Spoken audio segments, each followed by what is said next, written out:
ഈ 80-90കളില് ഈ ആളുകളുടെ മെയിൻ സാഹസികത എന്താണെന്ന് പറഞ്ഞു കഴിഞ്ഞാൽ എന്താണെന്ന് അറിയോ?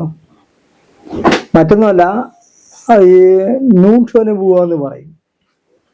അത് അന്നത്തെ കാലഘട്ടത്തിലെ ഏറ്റവും വലിയ സാഹസികത നിറഞ്ഞ ഒരു കാര്യമാണ്.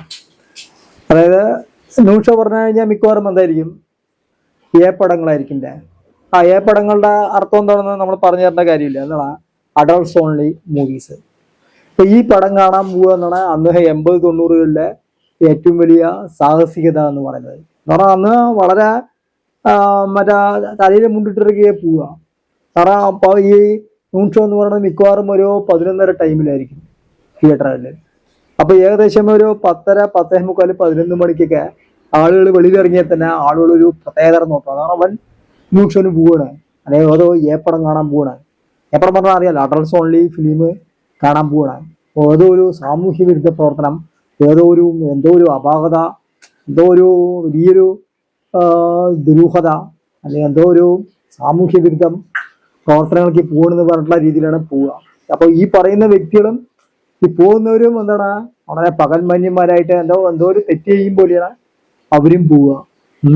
അല്ലെങ്കിൽ മുണ്ടിട്ടിട്ടും. അപ്പൊ അന്നത്തെ കാലത്ത് 80-90കളില് ഈ അഡൾട്ട്സ് ഓൺലി ഫിലിം കാണുക, അല്ലെ പടങ്ങൾ കാണുക എന്ന് പറയുന്നത് വലിയൊരു സാഹസികത തന്നെയായിരുന്നു. ഈ വീഡിയോ കാണുന്ന ആ 80-90കളിലെ ആളുകൾ അത് അനുഭവിച്ചിട്ടുണ്ടാവും. ഓക്കെ. അപ്പൊ അന്നത്തെ യുവാക്കളുടെ ഇടയിലൊക്കെ എന്താ പറയാ, അത് പോയി കണ്ടു കഴിഞ്ഞിട്ട് വന്നു കഴിഞ്ഞാൽ ഒരു പടമൊക്കെ കണ്ടു വന്നു കഴിഞ്ഞാൽ അത് ബാക്കിയുള്ള ഒരുവിധം സദാചാരം പ്രസംഗിക്കുന്ന ടീമുകളൊന്നും ഇതൊന്നും കാണാൻ പോകാറില്ല. ചിലപ്പോൾ മുണ്ടിട്ട് പോയിണ്ടാവും.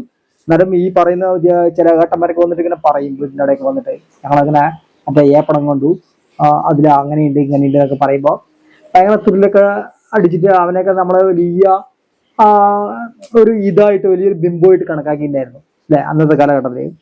അപ്പോൾ ഞാൻ പറഞ്ഞു വന്നത് ഇത്രയേ ഉള്ളൂ. ഇപ്പൊ നമ്മുടെ CBFC-യിലെ, അതായത് central board of film certificate, അപ്പോൾ മറ്റേ CBFC ആണ് പടങ്ങൾക്ക് ഈ സർട്ടിഫിക്കറ്റുകൾ കൊടുക്കുക. അതായത് മെയിനായിട്ട് U certificate, UA certificate, A certificate, S certificate, ഇങ്ങനെയൊക്കെയാണ് സർട്ടിഫിക്കറ്റ് കൊടുക്കുന്നത് 1949 CBFC നിയമപ്രകാരം. അപ്പോൾ അതിൽ പല ആളുകൾക്കും, മിക്ക ആളുകൾക്കും 1-2 അറിയായിരിക്കും. അപ്പോൾ ബാക്കിയുള്ളത് ചിലപ്പോൾ അറിയാൻ വഴിയില്ല.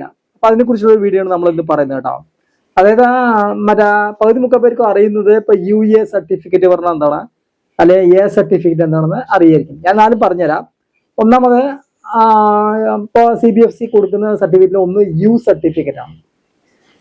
ഓക്കെ. എന്താണ് U സർട്ടിഫിക്കറ്റിന്റെ അർത്ഥം? അതായത് അൺറെസ്ട്രിക്റ്റഡ് പബ്ലിക് എക്സിബിഷൻ എന്നാണ്. അതായത് നിയന്ത്രണങ്ങളില്ലാത്ത പൊതുപ്രദർശനം. അതായത് പ്രായഭേദമന്യേ കുട്ടികൾക്കും മുതിർന്നവർക്കും ഉൾപ്പെടെ എല്ലാവർക്കും ഒരുമിച്ച് കാണാൻ അനുയോജ്യമായ സിനിമകളിലാണ് U സർട്ടിഫിക്കറ്റ് എന്ന് പറയുന്നത്. അതായത് ഒന്നുകൂടി പറയാ, അൺറെസ്ട്രിക്റ്റഡ് പബ്ലിക് എക്സിബിഷൻ. അതിന്റെ മലയാളം എന്ന് പറയുന്നത് നിയന്ത്രണങ്ങളില്ലാത്ത പൊതുപ്രദർശനം. ആർക്ക് വേണമെങ്കിലും എന്ത് ചെയ്യാം, ആ പടം പോയി കാണാം. കുട്ടികള്, മുതിർന്നവര്, അങ്ങനെയൊന്നും നിബന്ധനകളില്ല. ഓക്കെ. അതിനാണ് അൺറെസ്ട്രിക്റ്റഡ് പബ്ലിക് എക്സിബിഷൻ എന്ന് പറയുന്നത്. അതാണ് U സർട്ടിഫിക്കറ്റ് എന്ന് പറയുന്നത്. അതായത് നിയന്ത്രണങ്ങളില്ലാത്ത പൊതുപ്രദർശനം. ഓക്കെ, അതാണ് ഒന്നാമത്തെ. പിന്നെ രണ്ടാമത് നിങ്ങൾക്ക് അറിയാമെന്ന് വിചാരിക്കണോ, UA സർട്ടിഫിക്കറ്റ്.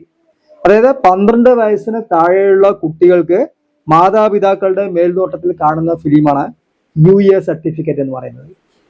ഓക്കെ, എന്നോട് പറയാ, UA സർട്ടിഫിക്കറ്റ് എന്ന് പറഞ്ഞാൽ 12 വയസ്സിന് താഴെയുള്ള കുട്ടികൾക്ക് മാതാപിതാക്കളുടെ മേൽനോട്ടത്തിൽ കാണുന്ന സർട്ടിഫിക്കറ്റാണ് UA സർട്ടിഫിക്കറ്റ്. ഓക്കെ. പിന്നെ അടുത്താണ് ഞാൻ പറഞ്ഞ A സർട്ടിഫിക്കറ്റ് എന്ന് പറയുന്നത്. ഓക്കെ, അത് ഏകദേശം എല്ലാ ആളുകൾക്കും അറിയാം. അതായത് 18 വയസ്സ് തികഞ്ഞ മുതിർന്നവർക്ക് മാത്രം കാണാൻ അനുമതിയുള്ളവയാണ്. അത് അഡൾട്ട്സ് ഓൺലി കൊണ്ട് ഉദ്ദേശിക്കുന്ന അവിടെ സെക്ഷൽ ഫിലിം മാത്രമല്ല, അതായത് ഭയങ്കര ഹൊറാറായിട്ടുള്ള മൂവീസുകള്, ഭയങ്കര ഭീതിദത്തമായത്, ഭയങ്കര രക്തം ചിന്തുന്നത്, ഭയങ്കര ഫൈറ്റ് ഉള്ളത്, ഭയങ്കര രക്തച്ചൊറിച്ചിലുള്ള ഫിലിമുകള്, ഇങ്ങനെയുള്ള ഫിലിമുകൾക്കൊക്കെ A സർട്ടിഫിക്കറ്റ് കൊടുക്കും. അല്ലാതെ അപ്പൊ ചില ആളുകൾ വിചാരിക്കുന്നത് A സർട്ടിഫിക്കറ്റ് കൊടുത്തു കഴിഞ്ഞാൽ കംപ്ലീറ്റ് സെക്സ് ഫിലിം മാത്രമാണ് A സർട്ടിഫിക്കറ്റ് എന്ന് വിചാരിക്കരുത്. അതായത് മറ്റേ അക്രമാസക്തമായതും സ്ത്രീ വിരുദ്ധമായ പരാമർശങ്ങളുള്ളതും അല്ല, പല രീതിയിൽ ഇതിനെ വ്യാഖ്യാനിക്കാം. ഓക്കെ. പിന്നെ അടുത്തത് S സർട്ടിഫിക്കറ്റ്. ഇത് അധികം പേര് കേൾക്കാത്ത ഒരു സർട്ടിഫിക്കറ്റ് ആണ്. അത് ഡോക്ടർമാര്, ശാസ്ത്രജ്ഞർ തുടങ്ങിയ പ്രത്യേക വിഭാഗങ്ങൾക്ക് വേണ്ടി മാത്രമുള്ളവയാണ് ഈ എസ് സർട്ടിഫിക്കറ്റ് എന്ന് പറയുന്നത്. ഓക്കെ, അപ്പൊ ഇങ്ങനെയുള്ള 4 സർട്ടിഫിക്കറ്റാണ് CBFC അല്ലെങ്കിൽ central board of film certification കൊടുക്കുന്നത്. ഇനി ആ ഒരു മലയാള സിനിമയുടെ ചരിത്രം ഒന്ന് പരിശോധിക്കാല്. അതായത് മലയാളത്തിലെ ആദ്യത്തെ എ സർട്ടിഫിക്കറ്റ് കിട്ടിയ മൂവി ഏതാണ്? അല്ലെ അഡൾട്ട്സ് ഓൺലി ഇത് കിട്ടിയ മൂവി ഏതാണെന്ന് അറിയോ? ചിലപ്പോൾ നിങ്ങൾ പകുതിമുക്ക ആളുകളും വിചാരിക്കുന്നത് മറ്റേ IV ശശി സീമ ടീമിന്റെ മറ്റേ അവളുടെ രാവുകൾ എന്ന സിനിമയായിരിക്കുന്നതാണ് നിങ്ങൾ പല ആളുകളും വിചാരിച്ചിരിക്കുന്നത്. പക്ഷെ 1966 പുറത്തിറങ്ങിയ കല്യാണ രാത്രിയിൽ എന്ന ഒരു മൂവിയാണ് നമ്മുടെ മലയാള സിനിമയിലെ ആദ്യത്തെ എ സർട്ടിഫിക്കറ്റ് മൂവി.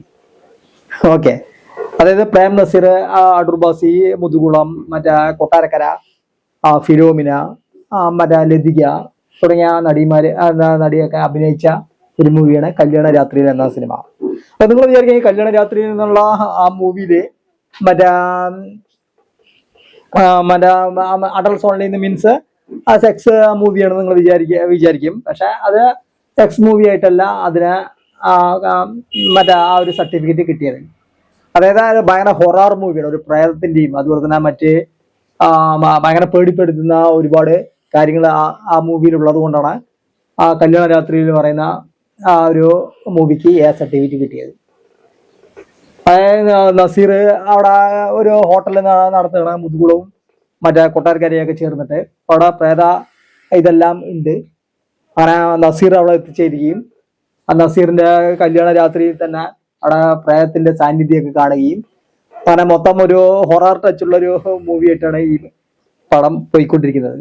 ഓക്കെ, അങ്ങനെ അവസാനം അത് മറ്റേ കണ്ടുപിടിക്കപ്പെടുകയും അത് വേഷം കെട്ടിയ ഒരാള് അടൂർ ബാസിയൊക്കെയാണെന്ന് പറഞ്ഞിട്ടാണ് ലാസ്റ്റ് റിവീൽ ചെയ്യുന്നത്.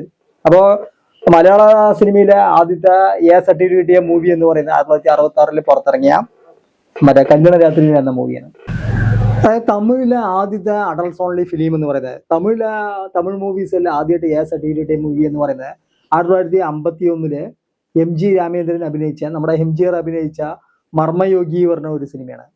ഓക്കെ, ആ സിനിമയുടെ ഇതിവൃത്തം എന്ന് പറയുന്നത് ഒരു കൊട്ടാരത്തിലെ മറ്റേ ഒരു നർത്തകിയും അതുപോലെ തന്നെ ഒരു മറ്റേ ദുഷ്പ്രവൃത്തി അല്ലെങ്കിൽ ദുഷ്ടതരമൊക്കെ ചെയ്യുന്ന ഒരു രാജാവ്, അതിൽ നിന്ന് രക്ഷിക്കുന്ന ഒരു കരികാലൻ എന്ന് പറയുന്ന ഒരു കഥാപാത്രമായിട്ടാണ് MGR വരുന്നത്.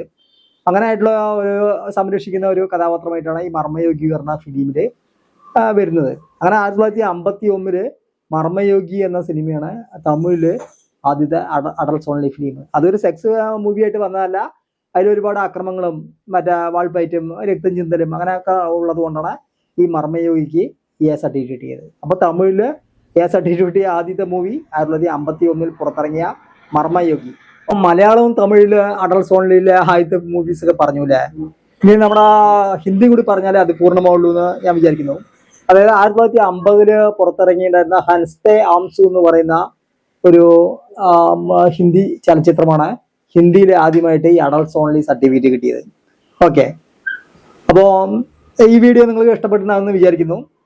അപ്പോൾ അഡൾട്ട്സ് ഓൺലി എന്താണ്, ആ അഡൾട്ട്സ് ഓൺലിനെ കുറിച്ച് ചെറിയൊരു ചരിത്രം നിങ്ങൾക്ക് പിടികിട്ടിയെന്ന് വിചാരിക്കുന്നു. ഓക്കെ, അപ്പോൾ ഇനി നമ്മുടെ ചാനൽ സബ്സ്ക്രൈബ് ചെയ്തില്ലെന്ന് സബ്സ്ക്രൈബ് ചെയ്യുക, ലൈക്ക് ചെയ്യുക, ഷെയർ ചെയ്യുക. അടുത്ത നല്ലൊരു വീഡിയോയുമായി എത്രയും പെട്ടെന്ന് തന്നെ കാണാം.